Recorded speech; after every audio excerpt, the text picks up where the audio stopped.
Have you ever found yourself standing on a quiet street corner, looking at your phone, and realizing you have no idea where you are? It is a strange feeling, isn't it? Your phone battery is low, the streets look unfamiliar, and suddenly you feel completely lost. In that moment, looking up and asking a real person for help can feel surprisingly difficult, even if you just need a little guidance. Welcome to today's episode, everyone. We are very happy to have you here with us again. In this episode, we are going to explore how to ask for directions with confidence and ease in natural English. You will listen to a calm, natural conversation, practice useful expressions, and work on your speaking rhythm with our guided shadowing sections. We want to help you express yourself clearly so that being lost turns into a pleasant conversation instead of a stressful moment. Imagine walking through an old European city with narrow cobblestone streets. The cool afternoon breeze is blowing, and you can smell fresh bread from a nearby bakery. It sounds lovely, but then you look at your map and realize the street names do not match where you thought you were. That exact thing happened to me a few years ago. I was looking for a small museum, and my phone lost its connection. What did you do first, Thomas? Did you keep walking, or did you stop right away? To be honest, I walked in circles for 10 minutes because I felt shy about interrupting someone. I thought I could solve it myself. I can relate to that. Sometimes we hesitate to ask because we worry about using the wrong words or bothering a stranger on the street. Exactly. But when I finally asked a woman standing near a bus stop, she was incredibly kind and guided me right to the door. That is the beauty of it. Most people are actually happy to help if you approach them politely. That is a great point. You do not need perfect grammar to ask for help. You just need a few simple, polite expressions. For example, starting with a gentle phrase like, "Excuse me, do you have a moment?" makes a huge difference. It opens the conversation in a friendly way without rushing the other person. However, I think some people prefer using map apps on their phones forever rather than talking to people, even when technology fails. I agree that maps are convenient, but relying only on screens means we miss small human connections during our travels. On the other hand, relying on strangers when you are in a complete hurry might make you more nervous if they give complicated directions. It depends on the situation, of course, but knowing how to ask gives you a safe backup plan wherever you go. That brings us directly to our main thought for today's episode. Here is today's golden sentence. Asking for help is not a sign of weakness, but a bridge to connecting with others. Let's look at what it means. It means that when you ask someone for directions, you are not failing to find your way. You are creating a positive, brief moment of connection. It is a wonderful sentence to remember whenever you feel nervous about speaking English in public. Now, let's practice this sentence together in our first guided shadowing section. Listen first to how the sentence flows. Asking for help is not a sign of weakness, but a bridge to connecting with others. Now repeat the first part after me. Asking for help is not a sign of weakness. Great. Now let's add the second part, but a bridge to connecting with others. Now, let's try saying the whole sentence together at a natural pace. Asking for help is not a sign of weakness, but a bridge to connecting with others. Well done. Try saying it once more in your natural voice, paying attention to the calm rhythm. Keep that sentence with you whenever you travel or try something new. To see how this works in real life, let's step into a short, realistic scenario. In this scene, Thomas is a traveler who cannot find a local train station, and I am a local resident sitting on a park bench. Excuse me, sorry to bother you, but I am a bit lost. Could you tell me how to get to the central train station? Oh, hello. Don't worry at all. It is actually quite close. Do you see that big red building down the street? Yes, I can see it clearly from here. Walk straight toward that building, then turn left at the corner. The station will be right in front of you. So, go straight to the red building and turn left? Is that right? Exactly. You've got it. It takes about 5 minutes on foot. Thank you so much for your help. I really appreciate your kindness. You're very welcome.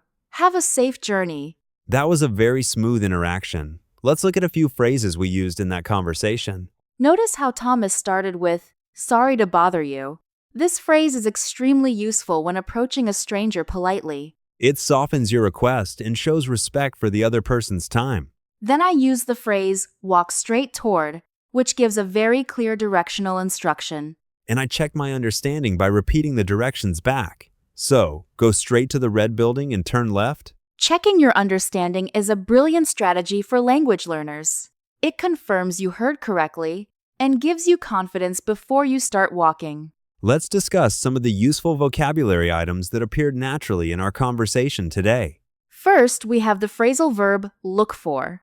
To look for something means to try to find a person, place, or object. For instance, I am looking for a quiet cafe. Another essential word is turn left or turn right.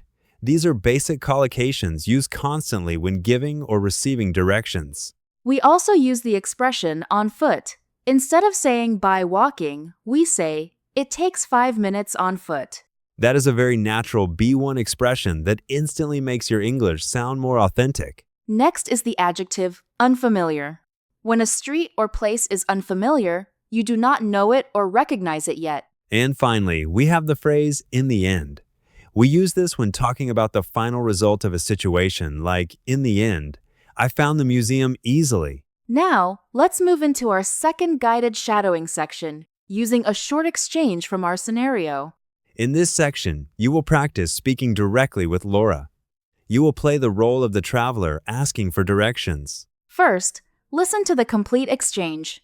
Excuse me, I'm a bit lost. Could you tell me how to get to the central station? Walk straight toward that red building, then turn left at the corner. Now, it is your turn to speak. Repeat the first line after Thomas. Excuse me, I am a bit lost. Excellent. Now add the second sentence to complete your request. Could you tell me how to get to the central station? Now say the full question to me, as if you are standing on the street right now. Excuse me, I am a bit lost. Could you tell me how to get to the central station? Walk straight toward that red building, then turn left at the corner. Great job. Now, let's try a small variation.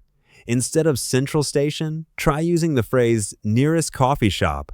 Take a moment to think about how that sounds. Let's try it together. Excuse me, I am a bit lost. Could you tell me how to get to the nearest coffee shop? That was fantastic! Practicing small variations helps your brain adapt to different real-life situations effortlessly. Now, let's take a moment to reflect on your own experiences with directions and travel. Think about a time when you were lost in a new town or city. How did you feel at that exact moment? Did you ask someone right away, or did you try to find your way using your phone first? You can answer in 1 or 2 simple sentences. For example, you might say, I felt a bit nervous, so I checked my phone for 10 minutes before asking a stranger. Take a moment to think. What would your answer be if someone asked you that question today?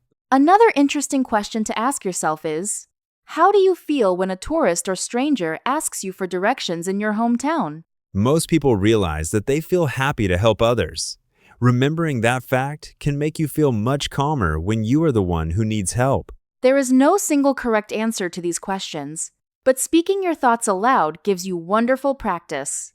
Now, let's look at one safe and practical takeaway you can use this week to build your English confidence. Next time you walk around your own neighborhood, try describing your route in English inside your head. As you walk, say to yourself, I'm turning right at the corner, or the bakery is right in front of me. This simple mental exercise prepares your vocabulary before you ever need to use it in a real English conversation. It turns everyday walking into a peaceful, stress-free learning opportunity. Let's do a complete review of everything we covered in today's episode so you can see how much you have learned. We began by discussing the common feeling of being lost and how asking for help creates a positive connection. We practiced our golden sentence. Asking for help is not a sign of weakness, but a bridge to connecting with others. Let's repeat that golden sentence one final time together right now. Asking for help is not a sign of weakness, but a bridge to connecting with others. We also learned useful expressions like sorry to bother you, walk straight toward, and on foot. And we practiced a realistic scenario where checking your understanding helped confirm the directions clearly. You have done a wonderful job today, taking time to listen, reflect, and practice your speaking rhythm. Remember, building confidence in a new language happens step by step through regular, relaxed practice. Thank you for sharing this peaceful and productive time with us today. Before we go, We would love to leave you with one small question to think about. If you could get comfortably lost in any city in the world today, which city would you choose and why? Share your thoughts with us in the comments below. We always love reading your responses. Until next time, stay curious, take gentle steps, and enjoy your English journey. Goodbye, everyone, and take good care.